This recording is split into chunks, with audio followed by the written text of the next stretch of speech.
Buenas tardes. Hoy es 23 de abril, el Día del Libro, y por iniciativa del Gobierno de Asturias, hoy es Sant Surde. Por eso está esta rosca aquí, que luego, si os apetece, os damos un trocín. Y por eso tenemos, porque aquí estamos en un encuentro literario, tenemos la mesa llena de libros de Ana María Matute, que es la escritora de la que vamos a hablar hoy. Hoy es la tercera sesión de Palabra Viva, se titula Releyendo a Ana María Matute, la poética del asombro, y queríamos proponeros, antes de empezar ya con el meollo, queríamos proponeros un juego. Un juego que salió de aquí de Carlota, que le gustan mucho los juegos, y se nos ocurrió, me parece que todos y todas tenéis una tarjetina, ¿verdad?, donde aparecen unas frases de Ana María Matute. Bueno, pues como sabemos que en la caja de las letras del Instituto Cervantes está la primera edición de Olvidado Rei Gudú, nosotras y nosotros queríamos proponer que se metiese un cuento más, pero un cuento que no haya escrito todavía Ana María Matute. Entonces vamos a ayudarla a escribir ese cuento, por lo menos con el título, ¿vale? Os pedimos que escribáis un título y que metáis vuestras propuestas en esa cajita roja que hay ahí en esa mesa, y luego cuando terminemos el encuentro pues sacamos propuestas y comentamos, ¿vale? Bueno, en el año 2009, pues eso, Ana María Matute depositó en la caja de las letras del Instituto Cervantes de Madrid parte de su legado literario, que no verá la luz hasta el 26 de julio del año 2029, que es la fecha en que nació ella. La contribución de la autora para la caja de seguridad número 1526 fue un ejemplar de la primera edición de Olvidado Rei Gudú, publicado en 1996. ¿Qué puedo dejar si no es un libro? La literatura es mi vida, declaraba emocionada Matute. Quiero que dentro de 20 años se me recuerde por mis obras, porque los libros son la forma de perdurar y de estar en la memoria de los que nos amaron. No tengo ninguna duda de que ese deseo se ha cumplido, porque sus obras no se olvidarán nunca y nunca las dejaremos de leer y de releer. Me apetecía mucho empezar este encuentro leyéndoos uno de los microcuentos de los niños tontos, porque aunque Ana María Matute decía que los había escrito como una válvula de escape creativa, en ellos aparecen esa forma poética o lírica de narrar tan personal y muchos de los temas recurrentes de los que seguro después iremos hablando a través de la obra de esta gran escritora.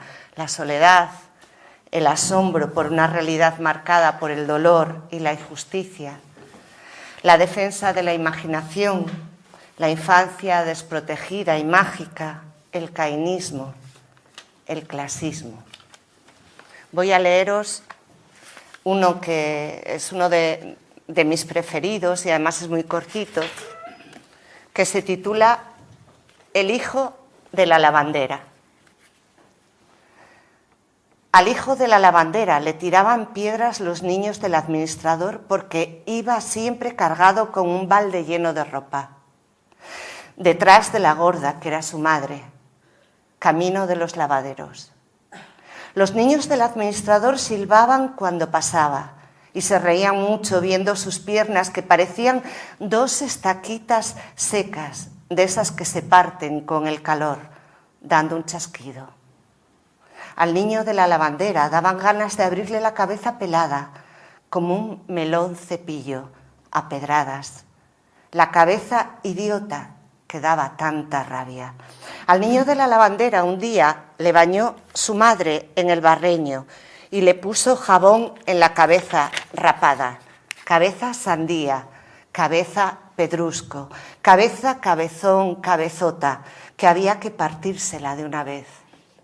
Y la gorda le dio un beso en la monda lironda cabezorra, y allí donde el beso, a pedrada limpia, le sacaron sangre los hijos del administrador, esperándole escondidos, detrás de las zarzamoras florecidas.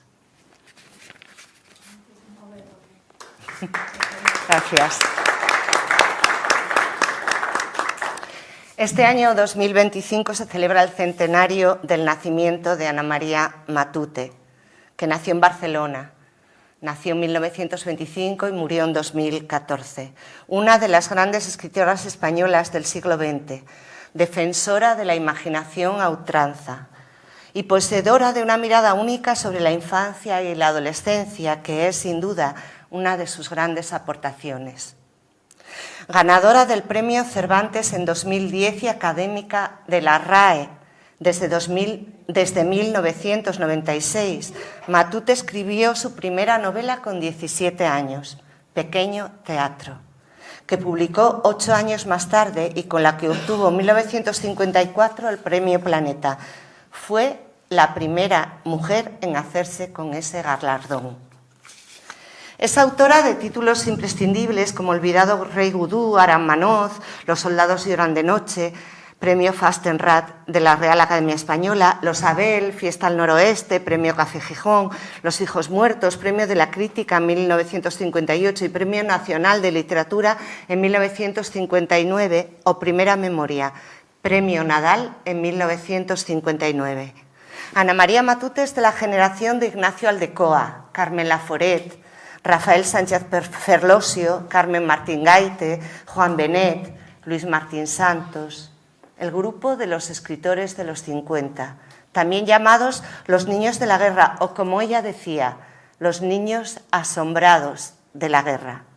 Sin embargo, a pesar de que cronológicamente pertenece a esta generación, Matute parecía escribir en otra galaxia, que quizás podría denominarse como la poética del asombro, y que se explicaría como un sitio, un lugar donde la autora es la palabra que nos produce a las lectoras y lectores un impacto físico a través de los sentidos, pero que nuestro cerebro procesa como algo único, maravilloso o desconocido.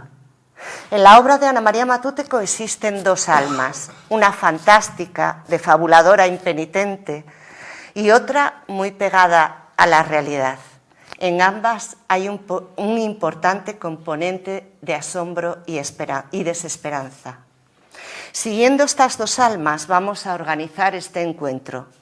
Así, Ovidio Parades, que intervendrá en primer lugar, nos hablará sobre la obra más realista y llena de posguerra de Ana María Matute, en la que la infancia y su visión del mundo de los adultos tiene tanta importancia.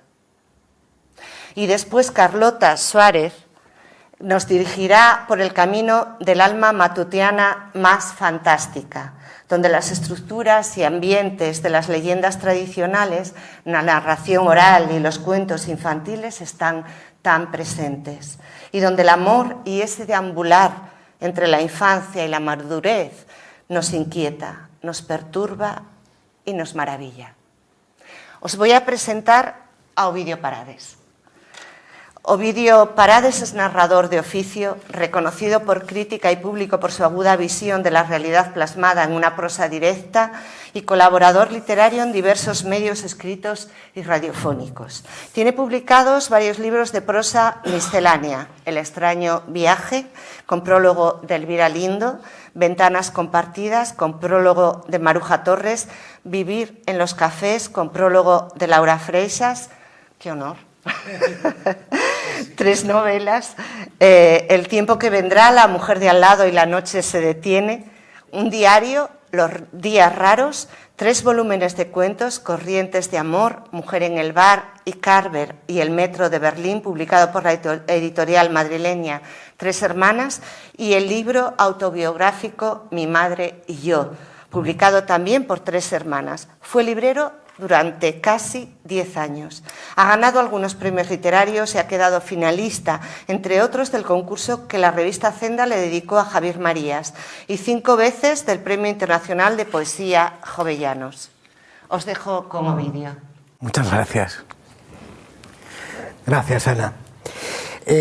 Yo primeramente quiero agradecerle a Ana la invitación que me ha ofrecido para estar con todos vosotros esta tarde, para hablar de Ana María Matute, en un día muy especial porque hoy es, como sabemos, el Día del Libro, y para mí es un día un poco agridulce porque yo fui, como decía Ana, librero durante 10 años y era muy feliz ese día, era muy feliz siempre ejerciendo de librero, pero ese día más todavía porque es una fiesta, y por eso os digo que hace ya unos cuantos años cerró la librería en la que trabajaba, desgraciadamente, y para mí es un día agridulce. Entonces esta invitación a pasar este día se hace más llevadero, ¿no?, la jornada.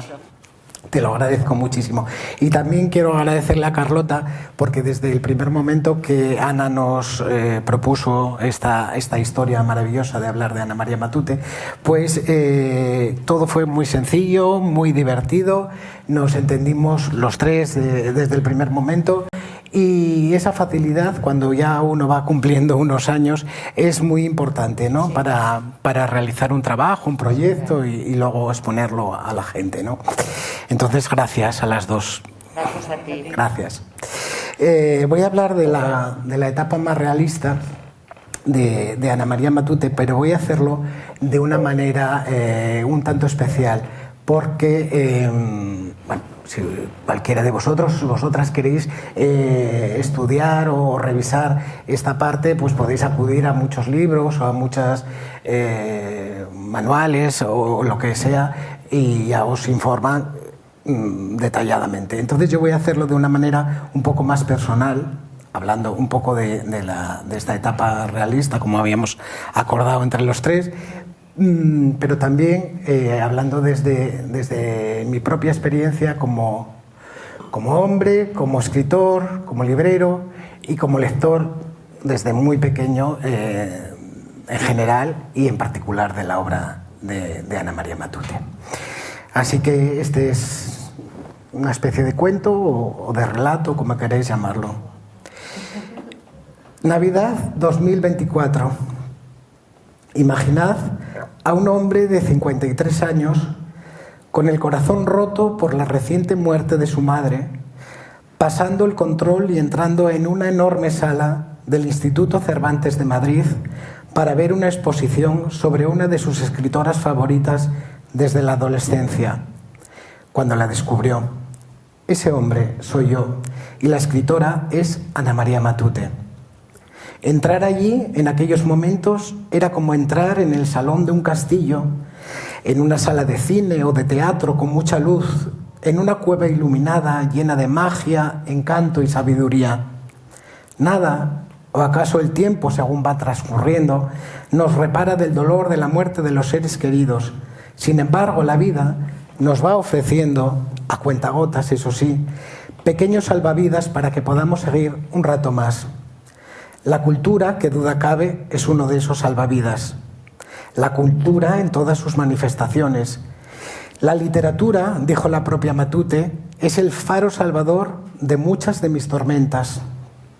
La Matute, así, con el artículo delante, como las grandes del cine y del teatro, en fotografías de diferentes etapas de su vida, joven, menos joven, anciana, siempre elegante con su melena revuelta y siempre expectante con su mirada abierta y luminosa.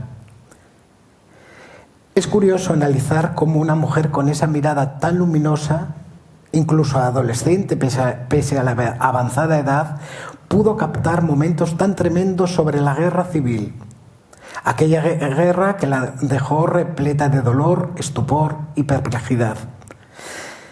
Sobre la crueldad infantil, sobre lo perverso que anida en algunos corazones, sobre el hombre que dispara una escopeta o muchas escopetas, sobre el desconcierto de aquellas mujeres a las que no les permitían hacer lo mismo que a los hombres, desde subirse a un árbol o bañarse en el río, a realizar sus propios viajes interiores. La vida también se muestra así, llena de contrastes. Los ojos de la Matute y su literatura lo explican muy bien. En todas las etapas, solo hay que observar con la misma agudeza con la que ella lo hizo. Y luego asimilar esas observaciones, por duras que fueran, y plasmarlas en un papel. Crear un mundo propio, muy personal, único, una voz diferente a otras voces, aunque se cuenten similares historias porque todo está inventado y los acontecimientos tienden a repetirse. Ahí está la grandeza de las personas creadoras que recordamos, que permanecen, que permanecerán, que leemos y releemos. La Matute, con el artículo delante, es una de ellas. Y lo seguirá siendo dentro de otros 100 años, cuando otras personas, como hacemos nosotros hoy aquí, vuelvan a reunirse para celebrar su cumpleaños. Hay en esa etapa más realista de su larga y fructífera trayectoria el reflejo de una sociedad dura, de gente que se abre paso entre el hambre y las trampas de una época gris y dificilísima, la guerra y la larga posguerra, de censores que tachan párrafos enteros de sus libros o los destrozan por completo, como fue el caso de En esta tierra, convertida después ya en democracia. Hablamos de 1993 en Luciérnagas, tal y como ella la había imaginado y escrito. Pero también hay, si captamos con detenimiento, un niño o una niña que se evade del horror, de la fealdad, de la tristeza, de la cruda realidad, y lo hace como puede, con un muñeco, con la pequeña rama de un árbol, con una piedra con forma extraña o llamativa, con las migas de una hogaza de pan o con un terrón de azúcar que se deshace en múltiples variantes del azul. Esa es Ana María Matute. Esa es la grandeza de su literatura, la capacidad de evasión, de soñar, de resistir, de sentir y de estar en el mundo, la evasión y la rebeldía. Porque no lo olvidemos, imaginar otros mundos, porque el que nos ha tocado vivir no nos agrada, siempre se ha considerado una forma de rebeldía. Entonces, y me temo que también ahora. Ella, Ana María, imaginando otros mundos dentro de aquella oscuridad, era una rebelde. Y le gustaba serlo, porque eso implicaba que dentro de sus posibilidades y de las posibilidades que ofrecía el mundo exterior, hacía y pensaba lo que le daba la gana, fuera demonios, fuera censuras. No es poca cosa si lo pensamos bien. Y así fue hasta el final, convertida en aquella anciana espléndida, con mirada de niña, siempre en busca de la palabra y el refugio. Y una copa de cerveza al sol del mediodía como recompensa a todas esas mañanas trabajando en busca de las palabras que conformarían una nueva obra. Esa anciana que me mira en esa enorme sala del Instituto Cervantes, llena de tesoros.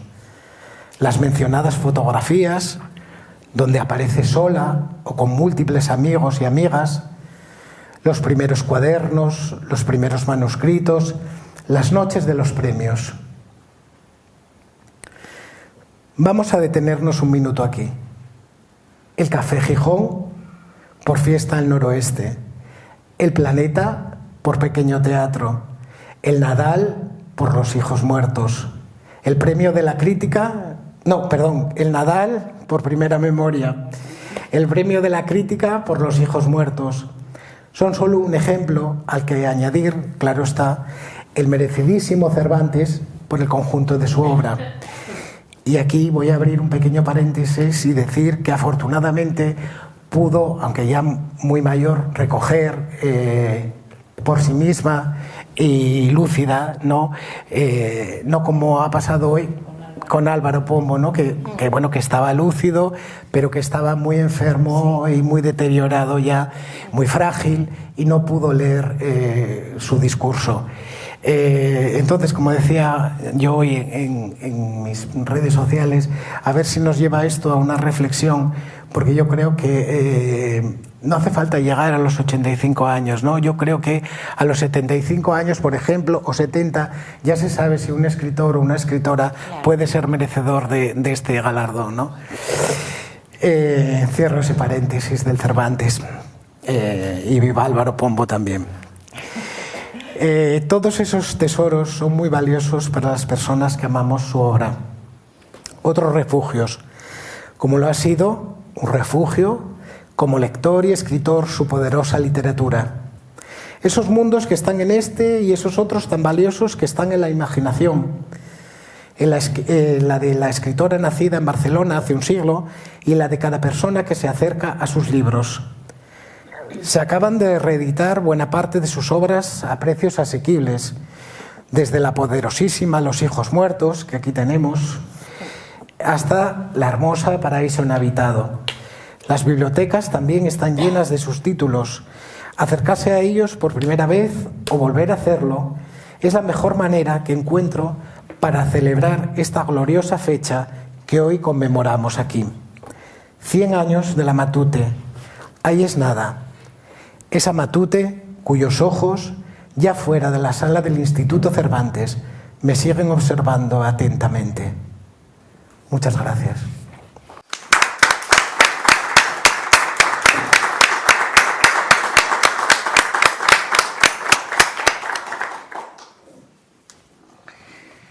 Carlota Suárez, escritora especialmente destacada en el género de la narrativa y la novela negra, desde 2019 es colaboradora en el programa de radio La Buena Tarde de RPA y creadora del espacio de divulgación cultural Carlota en la radio.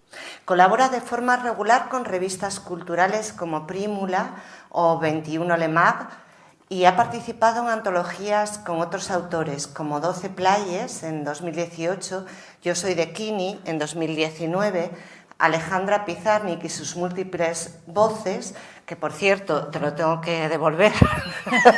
Quédatelo ya, como premio del Día del Libro, como regalo. Me cachis, qué vergüenza, ahora me di cuenta. O el recientemente publicado homenaje a la torre latinoamericana que se publicó en Médico DF. Te lo cambio por la torta por media torta de San Juan, de San Jorge. Colabora, a ver, que me lío. Publicó su primer libro de relatos, La vida cuentan, en 2014 bajo el seudónimo de Lucía Sugar.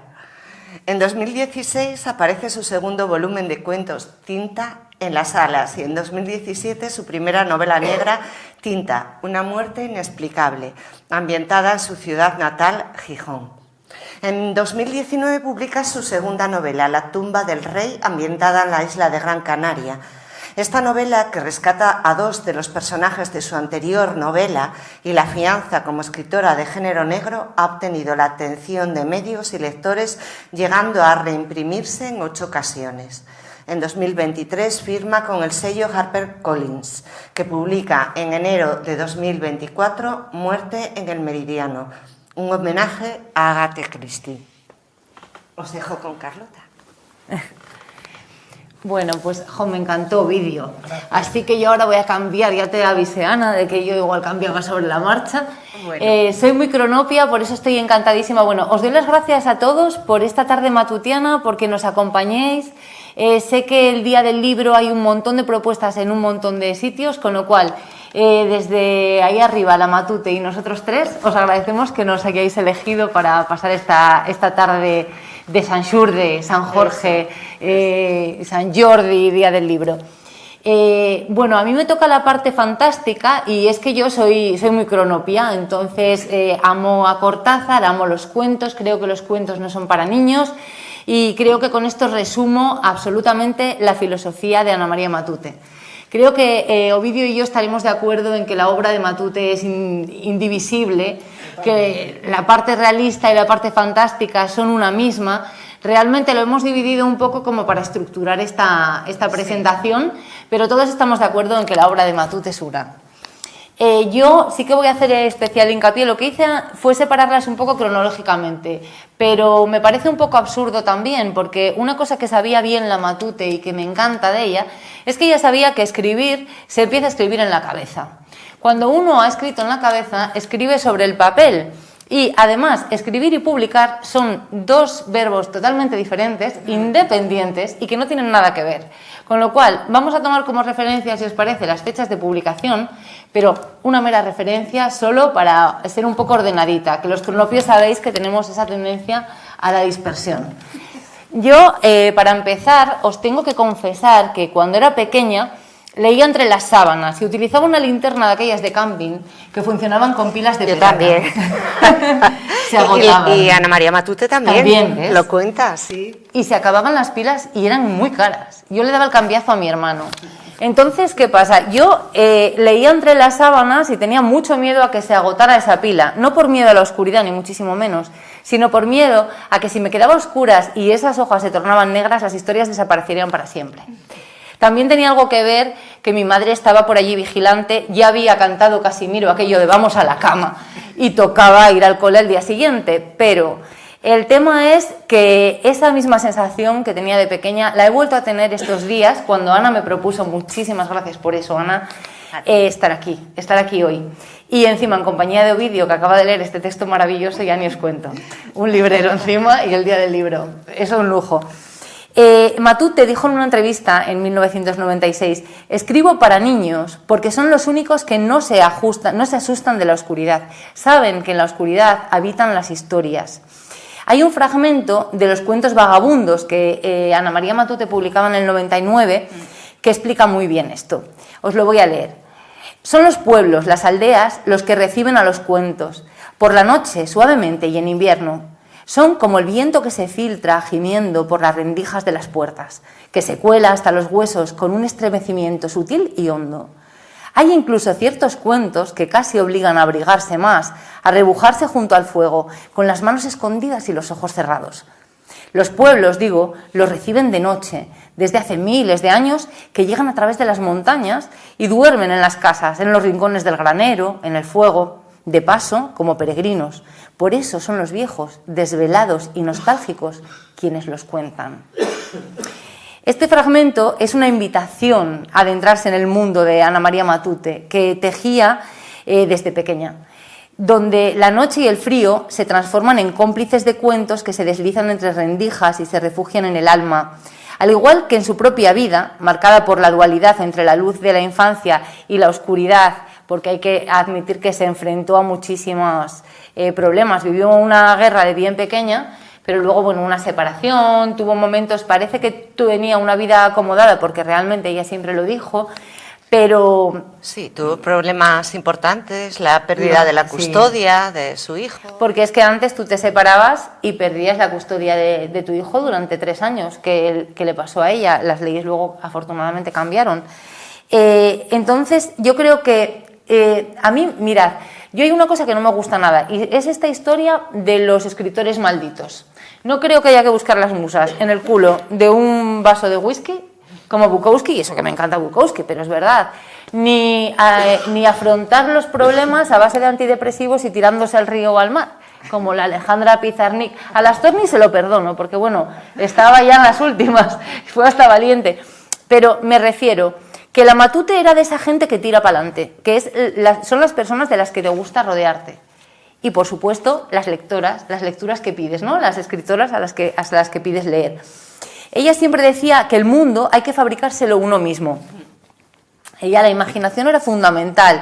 Ana María Matute, como nos decía Ana, nació en 1925 en una Barcelona gris, pero su verdadero hogar fueron los bosques de Mansilla de la Sierra, donde pasaba la infancia, y por eso los bosques están tan presentes en su obra todo el rato.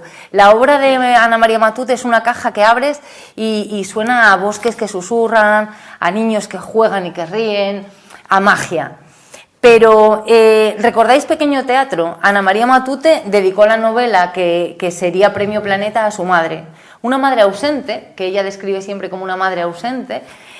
Habla mucho de su padre, llama la atención que su padre le regaló un muñeco que ella incluso llevó al Cervantes, una señora de 70 y muchos años ya, y seguía contándole esas historias a su muñeco que tenía en el hotel. Es que era increíble. Estaba con Ángel González tomándose carajillos y tenía en el hotel esperando al muñeco. Entonces, bueno, es una mujer maravillosa.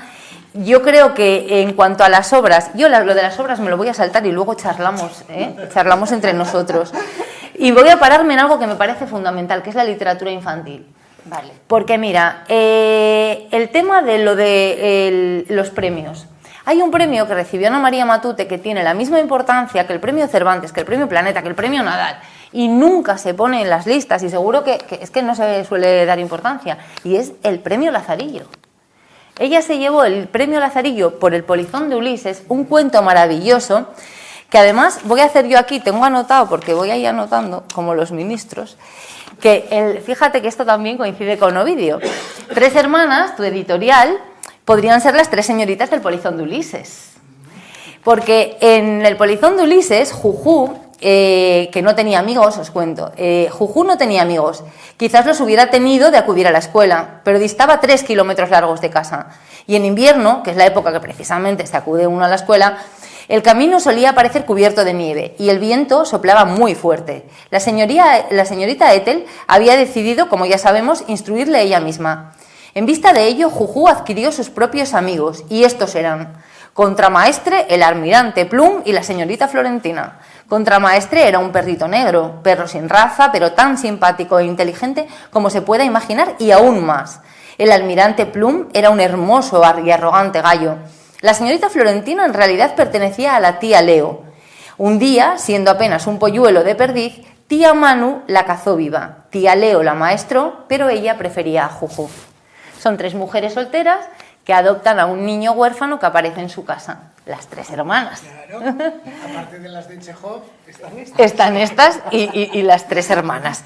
Bueno, pues no es tan, esto se supone que es una obra, un cuento para niños. Podríamos decir que entra dentro de mi parte, de la literatura fantástica. Sí.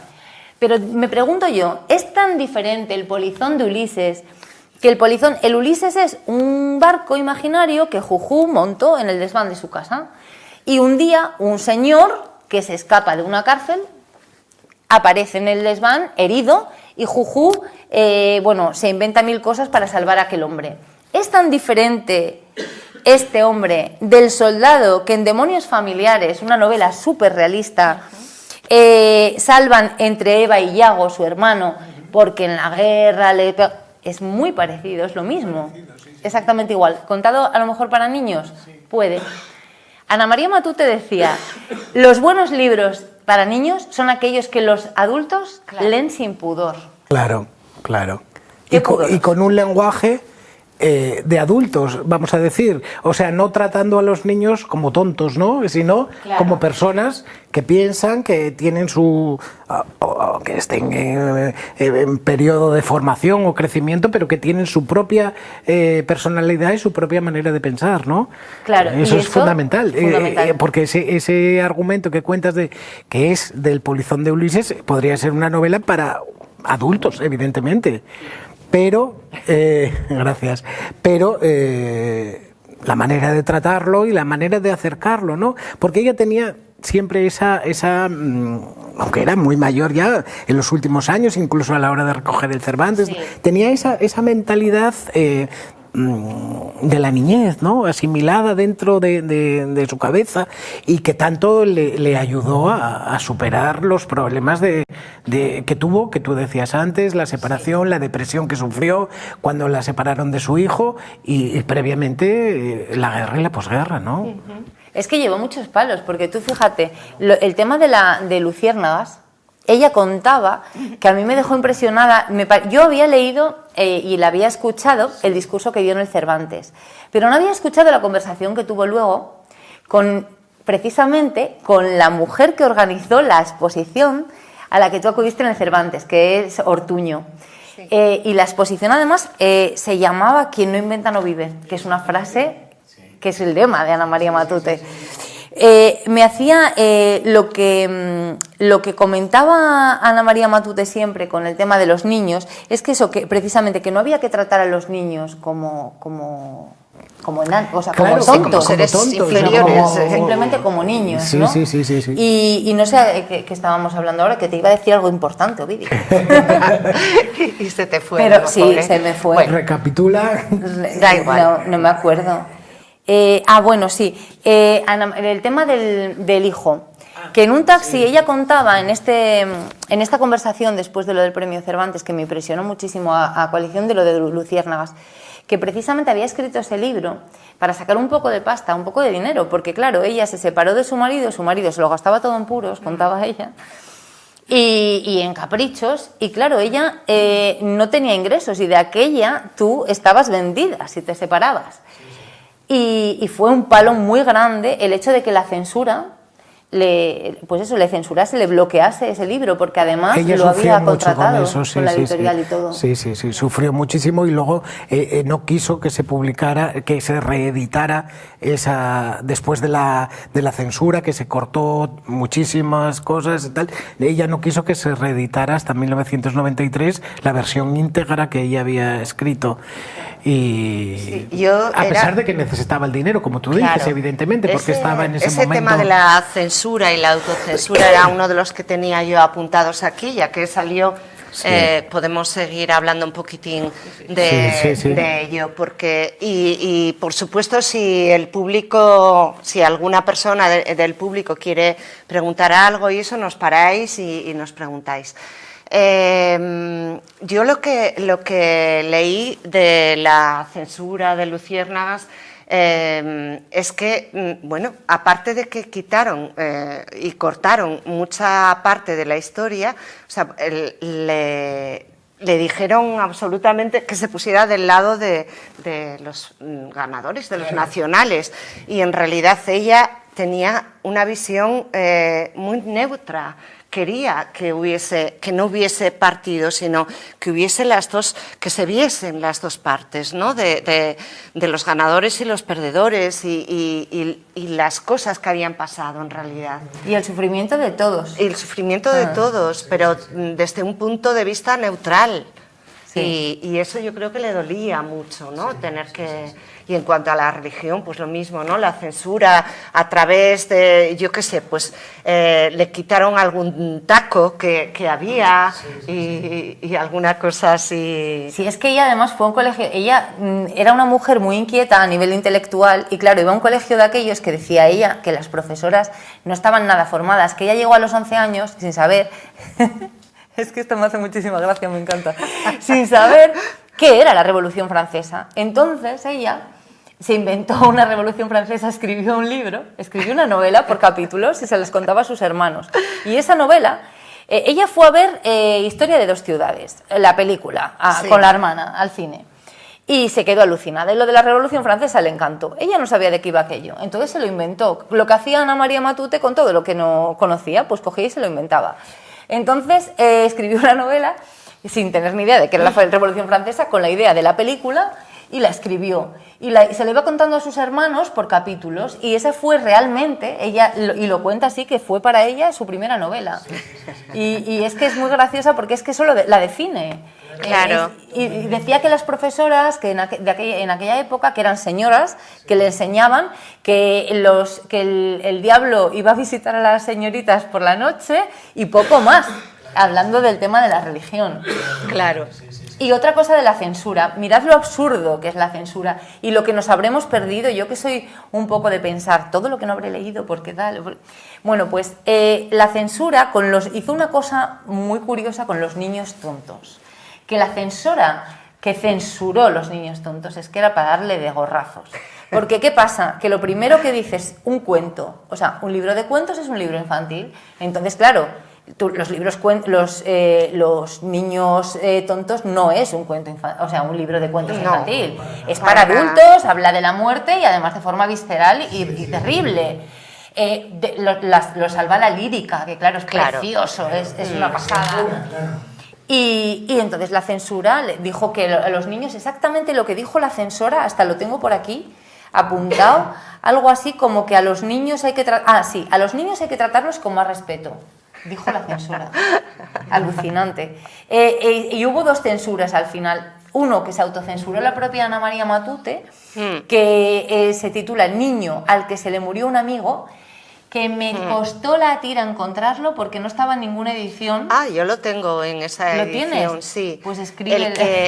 El que ahora van a sacar, que lo van a publicar otra vez, es El ahogadito, que vamos, Ah, que no, lo... es El ahogadito el que Sí, no, el que no sí, aparecía, sí. sí. Y es brutal, ¿eh? Bueno, pero Me es que imagino. la censura era gente tonta. Quiero decirte, claro, era gente ignorante y tonta, ¿no? Hace unos días escuché, saliendo un poco del tema, de Matute, pero con la censura, que Viridiana, la película de Buñuel, cuando fue a Cannes, pues aquí cortaron dos cosas y entonces dos tonterías y ganó la Palma de Oro en Cannes y tal y no sé qué, y inicialmente pues estaba muy orgulloso Franco de que esa película fuera a representar a España y no sé qué, y entonces luego allí el responsable del Vaticano y todo esto dijo, pero ¿cómo podéis no sé qué esto aquí? Que había pasado la censura de aquí porque había quitado 3 cosas, y luego claro, ya Franco, cuando el Vaticano dijo esto, dijo, bueno, no, esta película hay que destruirla, y porque Silvia Pinal y su marido salvaron una copia, si no nos hubiéramos quedado sin ella, ¿no? Entonces quiero decirte con esto que la censura era tonta. A lo mejor pasaba cosas que tú a lo mejor ahora puedes ver y decir cómo pudo pasar esto la censura, y luego tachaba a lo mejor 4 chorradas que No tenía ninguna. claro, entonces era, pero bueno, yo creo que era básicamente gente, aparte que censurar siempre es una cosa terrible, yo creo que era una cosa... ¿Quería decir algo, Juan? Sí, no sé si me escuchas. Sí. Hablando del tema de la censura, que a mí es un tema que he descubierto en la literatura hace poco y que me parece muy interesante y un camino por el que investigar mucho todavía. Se acaba de publicar en la editorial TREA un estudio sobre la autocensura y la censura en Nosotros los Rivero, de Dolores Medio. Ya la última edición que hizo Ángeles Caso ya había recuperado el texto completo y demás. Pero este es un estudio en el que analiza de pe a pa todo lo que pasó Dolores Medio con Nosotros los Rivero y la censura. Claro. Y es verdaderamente muy interesante ver toda esta historia de la censura y de la autocensura. Sí. Porque la censura, uno de momento presentaba el escrito como creía que podía pasar, luego la censura quitaba cosas y te autocensurabas a la vez para corregir aquello. Bueno, la verdad es que yo creo que fueron historias tremendas que desconocemos en gran parte y que merece mucho la pena investigar sobre ese tema, yo creo. Sí. Y por lo que estáis contando, pues Ana María Matute del Leopard también... la sufrió bastante. La sufrió mucho, sobre todo con esta obra, ¿no? Con Luciérnagas, que como decía Carlota, necesitaba el dinero, y yo creo que en cierta manera en Ana María Matute, bueno, aunque ella era una mujer adulta y con toda esta problemática que tenía, la separación y todo esto, lo que suponía en aquella época para una mujer separarse y toda esta historia, yo creo que ella seguía teniendo ese componente que nunca perdió, yo creo, de inocencia, ¿no?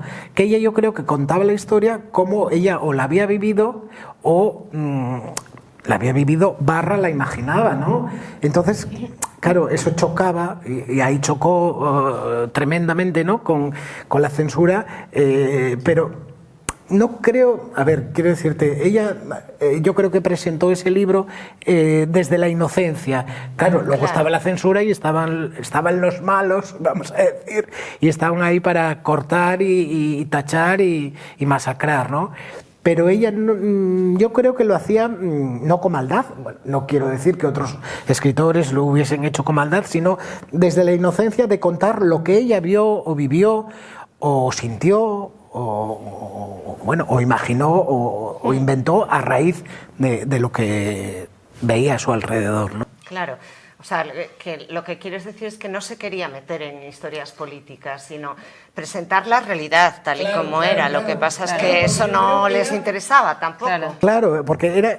A ver, yo creo que era una mujer libre, ¿no? Como muchas escritoras de esa época, ¿no? Era una mujer libre. Entonces, claro, ser un hombre libre ya tenía tela en aquel momento. Y ser una mujer libre ya tela y media. Entonces, yo creo que ahí está un poco el choque de... Claro. Para terminar con esto de la censura, los Abel, por ejemplo, también tuvo censura y decían que atentaba contra la moral. Y los soldados lloran de noche, lo calificaron de absurdo. Claro, bueno, eran los nos reímos, comunes, ¿no? Claro, atentar contra la moral y el absurdo, el ¿no? absurdo claro. que a ver, es que Ana María Matute, un cajón desastre. Claro. Ana María Matute la tachaban de eso no es literatura, de eso es absurdo, y es que eso es una maravilla, porque vosotros fijaros, una señora que le hablaba de hadas, de caballeros, consigue el Cervantes, consigue el Nadal, consigue el Planeta y le dan una butaca en la RAE, unos señores que de aquella además, señores serios, paisanos. Fijaros, es que, bueno, una cosa que a mí me encanta es que a Cela, que le caía mal todo el mundo, la adoraba. Muy bien con ella, es que se llevaba genial con Cela. Sí. Entonces, y ella en su discurso de la RAE es que es precioso. Se pone delante de todos aquellos señores. Yo no sé si ahora mismo estáis escuchando en vuestra cabeza, yo sí, la voz de Ana María Matute, esa señora menudita como un canario, con esa voz dulce y suave, hablando de épica, o sea, de caballeros y de bosques encantados. Aquellos señores, es que es un fragmento del discurso de ingreso en la RAE de Ana María Matute.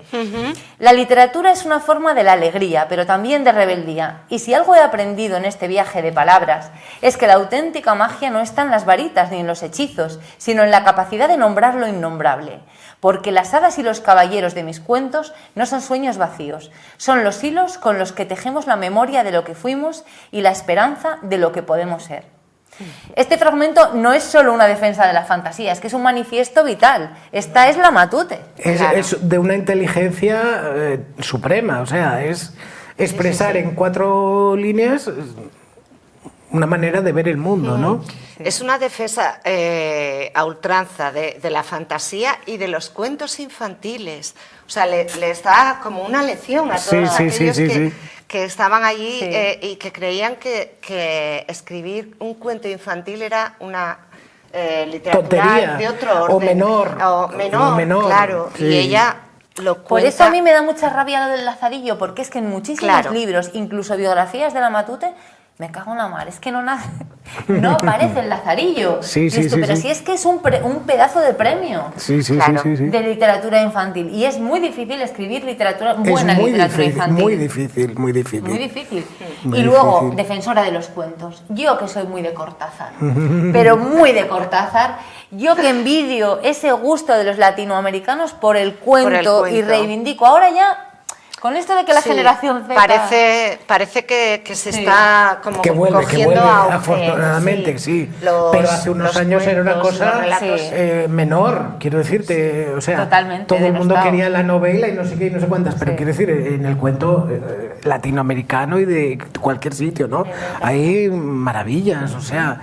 Pienso ahora, fíjate, porque vi antes un libro, no viene a nada a cuento, pero con Matute, o bueno, igual sí, porque también tenía una elegancia al narrar, Nadine Gordimer, que a mí es una escritora que me gusta muchísimo también, y escribió muchas novelas y muchos libros de cuentos también, o sea, que también fue premio Nobel.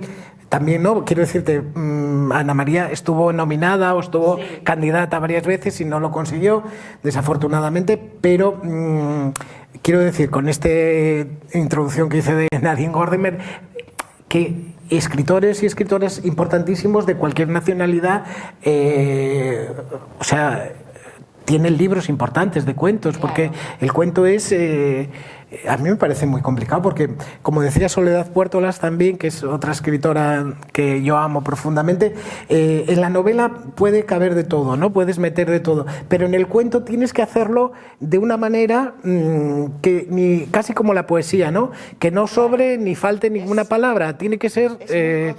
claro, tienes que ahí, en unas pocas páginas, contar una vida entera o bueno, una historia que tú tal, pero que una novela en la que entra un... Quizás, no sé qué os parece, pero quizás por eso escribió tantos cuentos Ana María Matute, porque es como como un medio entre la narrativa y la poesía. Y ella siempre dijo que la poesía era una parte fundamental de la literatura, la parte más importante. Claro, claro, claro. Que ahí, bueno, Los niños tontos es que toda su obra, toda su obra, porque Primera Memoria para mí es poesía pura. La continuación que traigo yo ahí, La trampa, es poesía pura también. O sea, su manera de narrar ahí subyace por debajo, yo creo, en los cuentos, en las novelas, en los cuentos infantiles, en todo, subyace la poesía, que a veces es cruel, como los cuentos del río. La literatura no tiene por qué ser bonita. Exactamente, o agradar al lector. No, por supuesto que no. Y sobre todo si refleja una realidad o una época concreta o tal. Pero el cuento yo creo que es, y bueno, se está recuperando y se está valorando en su justa medida, ¿no? Y que hay grandes cuentistas. Y, por ejemplo, aquí tenemos a Cristina Fernández Cubas, que solo escribió una novela, y todo lo demás son libros de cuentos, y es una escritora para poner en un altar, ¿no? Entonces el cuento no que estuvo muchos años defenestrado, sí es cierto, pero no puede ser así, o sea, y ahora está, bueno, yo creo que desde hace unos años está volviendo a su sitio y a... Sí, ya hay más escritores y escritoras que tienen libros de cuentos. Lo que pasa es que lo importante es que hay que tengan lectores. También, sí, pero yo creo que también va teniendo, yo creo que va... Lo único bueno que nos ha dado el Twitter, yo creo, lo de que a la gente le gusten los cuentos, porque claro, esta generación, como tiende a cosas más cortas, a lo mejor por ahí podemos sacar algo bueno y le metemos otra vez el cuento ahí. Yo os voy a proponer una lectura porque estamos hablando de releer a la Matute y hay un cuento precisamente, hablan de Casa Tomada como el cuento por excelencia, ¿no? A nivel estructural, de Julio Cortázar. No voy a negarlo, porque claro, a ver, yo con Cortázar... A mí me encanta. Es que, claro, y aparte yo es que con Cortázar no soy imparcial, es como si fuera tampoco. Mi padre o mi hermano, no sé, en fin. Pero hay un cuento de Ana María Matute que está dentro de Los niños tontos. Sí. Y que creo que es el del niño al que se le murió un amigo. Ajá. Que habla de la madurez del niño, sí, es ese cuento, seguro. Releedlo, son 2 páginas creo. Mira a ver si tenemos tiempo y te apetece lo leemos, porque tiene una estructura perfecta. Habla realmente del paso de la infancia a la madurez a través de la muerte de un amigo y creo que está muy bien la voz del niño. O sea, me parece que es un cuento perfecto, o sea, un cuento redondo. A nivel de estructura y a nivel de todo. Solo es una página, no sé si Venga, os apetece que lo lea. ¿Sí? Muy poquito. Sí, pues dale. Si me dejas... Hombre, claro. El niño al que se le murió el amigo. Una mañana se levantó y fue a buscar al amigo, al otro lado de la valla, pero el amigo no estaba. Y cuando volvió le dijo la madre: el amigo se murió. Niño, no pienses más en él y busca a otros para jugar. El niño se sentó en el quicio de la puerta con la cara entre las manos y los codos en las rodillas. Él volverá, pensó. Pero no podía ser que allí estuviesen las canicas, el camión y la pistola de hojalata, y el reloj aquel que ya no andaba y el amigo no viniese a buscarlos. Vino la noche con una estrella muy grande y el niño no quería entrar a cenar. Entra, niño, que llega el frío, dijo la madre. Pero en lugar... A ver. Gracias. Pero en lugar de entrar, el niño se levantó del quicio y se fue en busca del amigo, con las canicas, el camión, la pistola de hojalata y el reloj que no andaba. Al llegar a la cerca, la voz del amigo no le llamó, ni le oyó en el árbol ni en el pozo. Pasó buscándole toda la noche, y fue una larga noche casi blanca que le llenó de polvo el traje y los zapatos. Cuando llegó el sol, el niño, que tenía sueño y sed, estiró los brazos y pensó: qué tontos y pequeños son esos juguetes. Y ese reloj que no anda no sirve para nada. Lo tiró todo al pozo y volvió a la casa con mucha hambre. La madre le abrió la puerta y dijo: ¿cuánto ha crecido este niño? Dios mío, ¿cuánto ha crecido? Y le compró un traje de hombre, porque el que llevaba le venía muy corto. Me parece una pasada, ¿eh? Es guapísimo. Sí, sí, sí. ¿Es o no es difícil escribir esto? En nada. Hemos leído una historia, o sea, que hay novelas que te dicen menos y lo hemos... ¿o no? ¿Eh? Y una cosa que decía la Matute, y esto ya es abrir melones, que espero que no... Bueno, se está grabando. O sea, una cosa que decía la Matute, que estoy muy de acuerdo, estar escribiendo todo el rato lo mismo y estamos leyendo todo el rato lo mismo. Las sagas, que son todas el tal. El rural noir, que... O sea, sí. Que ya termina ofendiendo. Que ya termina ofendiendo. Hablando de la Claro, esto, lo del Euskal Noir también, que también acaba ofendiendo. La Galicia rural, que también... Es decir, al final estamos leyendo la misma historia todo el rato. ¿Por qué no escribes algo diferente? ¿Por qué no eres distinto? No hay que escribir un libro al año, como decía Ana María Matute, que además también cuando recibió el Cervantes.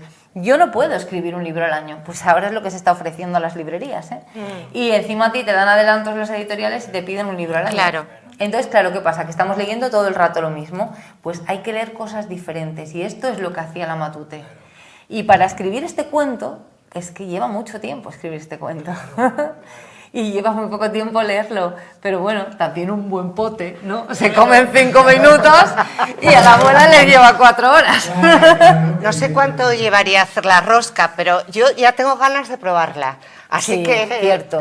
Después lo probamos. Bien, yo antes me vais a dejar el Sí, claro. voy a dejar hablar a Ovidio todo lo que quiera y me vais a dejar cerrar, porque quiero cerrar en voz de la Matute con el claro que final te del dejamos, discurso por de Cervantes. supuesto. ¿Os parece? Venga. Cierra ella, ¿eh? Realmente no cierro yo. ¿Queréis decir algo? ¿Participar? Pero después del cierre se puede se vale, ¿eh? Sí, hombre. Además tenemos que coger la cajita y ver... Claro, esto es un cierre ¿Fuisteis metiendo ahí las tarjetinas? ¿O todavía necesitáis un tiempo de concentración? Luego pasamos con la caja, si no. Eso. Porque sí. claro, el que tengan que levantarse, igual luego paso yo con la caja sí. así como... Venga. Como el cura cuando pasa con... Os leo mientras tanto y ya cierra Carlota con esto. Un trocito de la trampa Sí, que eso traía. ya me Venga. daba genial. Me di cuenta antes que no había... Sí, bueno, no, pero bien. Venga, paso yo con la caja mientras tanto. Venga. La zapata del 1, 2, 3. Bueno, La trampa es una de mis novelas favoritas, si no la más favorita de todas, de Ana María Matute. Ella recupera en esta novela, de la que tengo varias ediciones, pero hoy aquí para manejar más fácilmente he traído esta más sencilla. Recupera los personajes que aparecían en Primera Memoria, que tiene aquí Carlota esta preciosísima edición que acaba de sacar Destino. Es preciosa, con prólogo también de Inés Martín Rodrigo. En La trampa recupera estos personajes que... Iba a decir que a Ana María Matute le gustaba mucho desarrollar los personajes y por eso repite sus personajes en varias novelas cortas, en varios cuentos. Claro, sí, siempre queda como algo pendiente, ¿no? Sí. Perdón. Entonces, en esta novela que en Primera Memoria se cuenta la historia de Matia, que es una niña que pasa de la infancia a la adolescencia, como bueno, seguramente que sabréis, y empieza a descubrir el mundo, como ella misma dice, el mundo oscuro de los adultos, ¿no? En esta novela, La trampa, de la que os voy a leer el último capítulo, pero no pasa nada porque no desvelo nada, recupera a esta niña siendo ya una adulta, separada de su marido, y con un hijo, ¿no? Que se reúne en torno a la abuela, que se dice que celebra su centenario, pero celebran sus 99 años. Y hay muchas voces, una manera de narrar a través de monólogos muy moderna para el año 1969 en el que fue publicada. Y este último capítulo, que ya os digo que aunque os lea esto no desvelo nada de la novela si no la habéis leído, dice así: aquí aparece otra vez este desgraciado cuaderno, estas estúpidas palabras, siempre el mismo cuaderno, este infinito desorden. Pero no lo había destruido, no lo había quemado o tirado. Siempre aparece, cuanto más inoportuno. Lo leo, lo tomo, escribo otra vez, y lo que leo, lo que escribo, me parece indescifrable. Lo releo y no entiendo una sola de estas líneas, como si estuviera escrito en un desconocido idioma. He pensado muy a menudo que nadie puede escribir un diario, un verdadero, serio, ordenado diario. Y ahí está este cuaderno, apareciendo cuando no lo busco, cuando creo que hace tiempo, no sé cuánto, lo perdí. Yo hubiera querido escribir un buen diario, algo que se pudiera leer después, vivir 2 veces, como dicen los anuncios de máquinas fotográficas o de libros. Pero ya lo he dicho muchas veces, nadie puede reconstruir pedacito a pedacito, día a día, el acontecer de las gentes, porque después, ¿quién va a entender, a descifrar un tiempo siempre remoto? Por ejemplo, Bear, que es el hijo de la protagonista, tenía las manos grandes, doradas, suaves, unas hermosas manos de muchacho.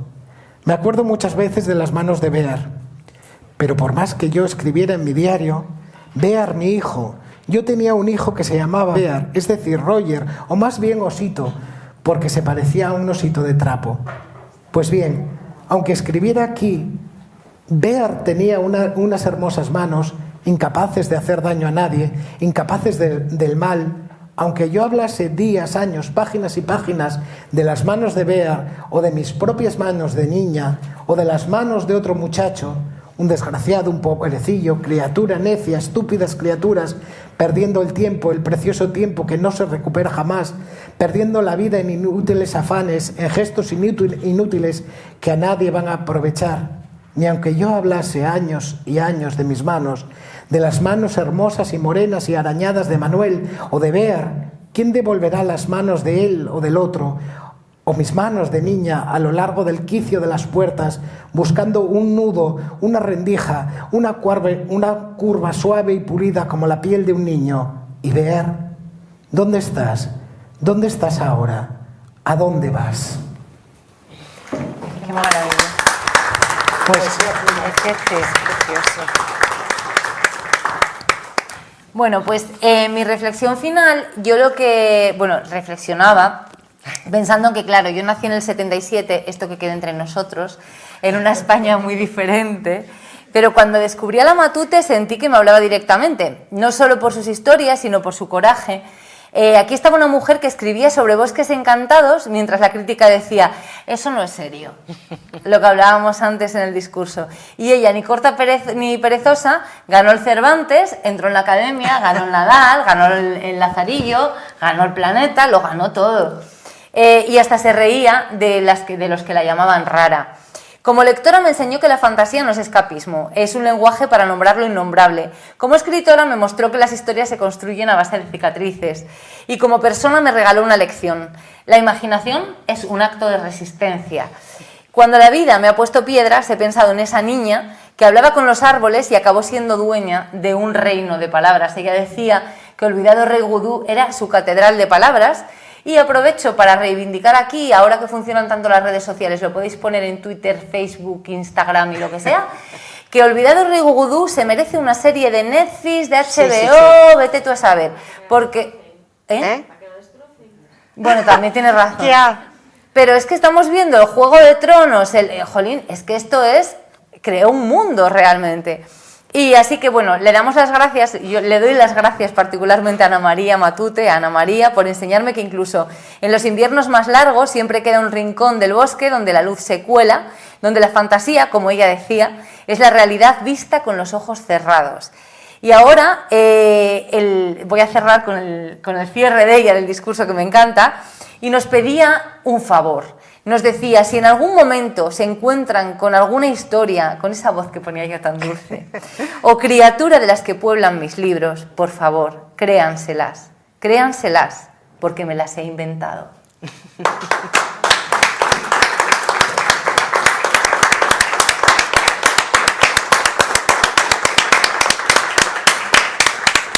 Por eso era grande de verdad por palabras así, ¿no? Era grande de verdad, o sea, no...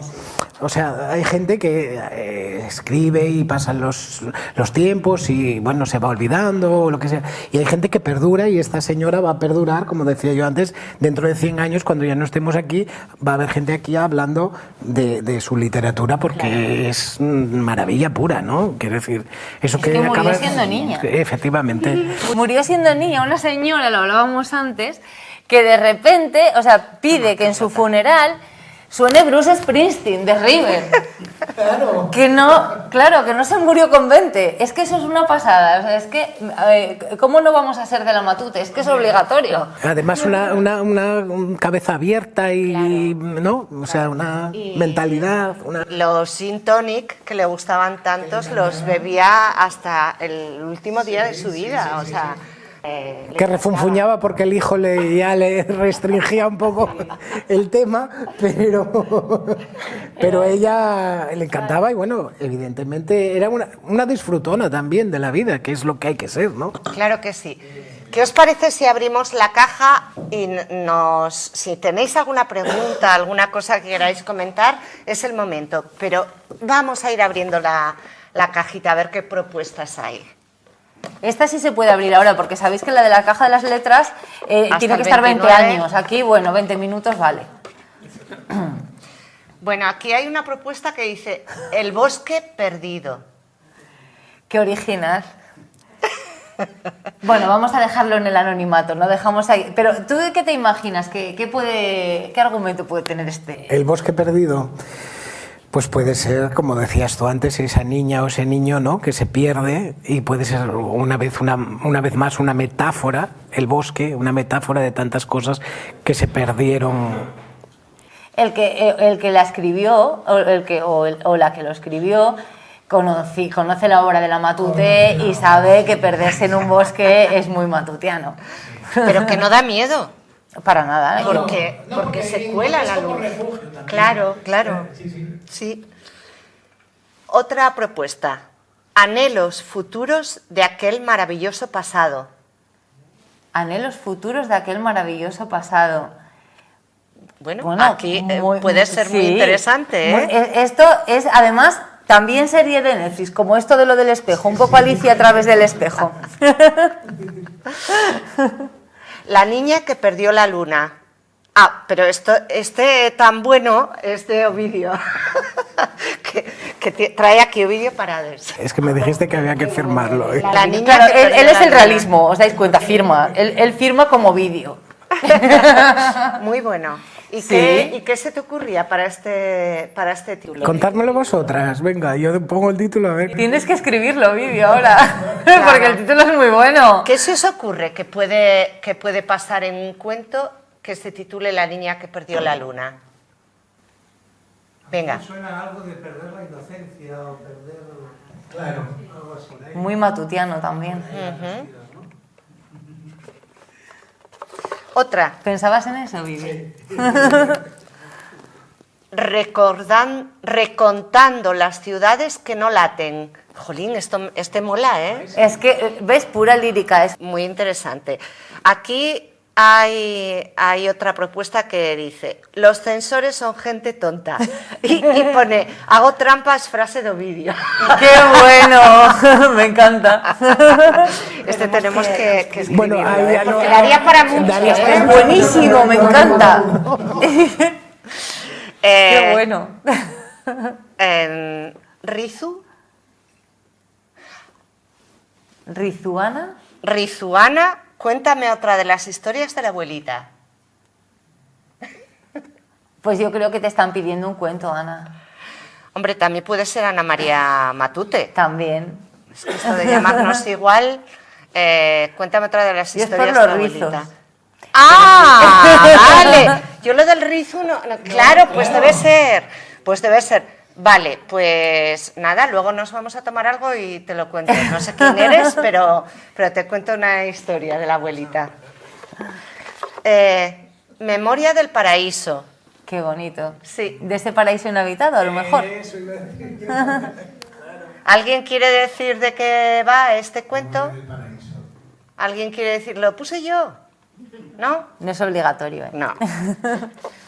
Pero puede ser otra vez también lo que este me decía encanta. Esteban, de volver el paraíso, memoria del paraíso, volver a la infancia, ¿no? Sí, también. Siempre es esa vuelta atrás. Esto es precioso, la sombra asombrada. Qué guapo. Me parece guapísimo. Pero este me suena más a un poema. Bueno, es que, pero bueno, es lo mismo. Es todo. Pero es lo mismo, mira. Es lo mismo, sí. El poema, la poesía es el aceite, la esencia. El cuento es el perfume. Y luego ya la novela, y te lo dice una novelista, eso es agua de colonia. Eso es fácil. Bueno, cada vez más guapos. Un petirrojo habló conmigo. ¡Hala, qué guapo! Hombre, por favor, pero a ver, ¿dónde ¿Y qué están te estas dijo? maravillas? Claro, Por favor. ¿quién puso esto? Tienes que contarnos qué te contó el petirrojo. ¿Dónde estáis? A ver, ¿quién puso este título? No os atrevéis, sois unos cobardes. Como saben que no vamos a hacer pruebas grafológicas. Mi hermana añorada. Qué guapo. Además es que podía ser de la Matute, porque siempre habla de la soledad. Tú fíjate que ella tenía hermanos Sí. y sin embargo ve a los niños como que viven en soledad, ¿verdad? Siempre aislados. Aislada en sí misma. Sí. Mirad, esta se parece a la sombra asombrada. La sombra no es magia, me asombra. Qué guay. Es como un complemento al otro. Sí. Este me gusta también. Mi gato Pelayo estudió matemáticas. Este es Qué muy bueno. Este seguro que le prestaba. a Hombre, Ana María seguro. Matute. Ese A ver, seguro. y por aquí, los tejedores de viento, aquí de Carlota. Y este último debe ser el mío. Las niñas de la Casa Azul. Qué guapo. Bueno, pues yo quería que vinieseis a comer un trocito de la rosca, en serio, ¿eh? Si os apetece, lo partimos en trocitos ahí pequeños para que nos Un dice- título por un trozo de rosca. Eso. Yo creo que Eso. está bien, ¿eh? Muchas gracias. Feliz día del libro.